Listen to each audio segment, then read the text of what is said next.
Sa ngayon po ay nananatili na walang anumang banta ng sama ng panahon. Sa loob at labas ng ating area of responsibility, easterlies pa rin o yung mainit na hangin na mula sa Pacific Ocean ang umiihip po ngayon sa malaking bahagi ng ating bansa.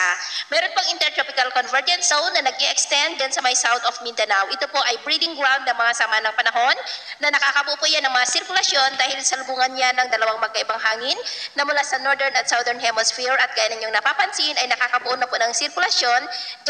dyan po sa may south of Mindanao, pero hindi naman po yan nakitaan na maging bagyo. At sa ating long range forecast, wala pa rin naman pong bagyo na namamataan na tatawid sa ating kalupaan for the next 5 to 7 days, pero hindi pa rin inaalis ang posibilidad na maaari na may mabuo na isang sama ng panahon sa susunod na mga araw sa silangan ng ating bansa at ang development niyan ang ating babantayan. At sa lagay ng ating panahon, ngayong madaling araw ay maayos ang panahon sa malaking bahagi ng ating bansa, pero may chance pa rin ng mga isolated rains sa ilang bahagi ng Palawan, Romblon, Davao Oriental, Sarangani, Zamboanga at Sulu Archipelago. At mamaya ay sisikat ang araw sa malaking bahagi ng ating bansa, mainit at maalinsangan, pero may chance pa rin ng cloudy skies with isolated rain sa may Palawan, Romblon, Estancia, Sulu Archipelago, Zamboanga, Sarangani at Davao Oriental. At mamayang hapon, may chance pa rin ng cloudy skies with isolated rain sa ilang bahagi ng Cordillera, La Union, Mindoro Provinces, Palawan, Antique at Bacolod, maging sa ilang bahagi ng Samar Provinces,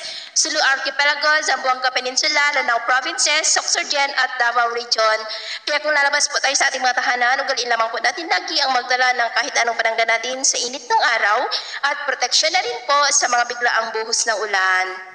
At sa atin naman pong mga baybayin, wala naman po tayong nakataas na namang gale warning signals, pero iba yung pag-ingat lamang po kung papalaot tayo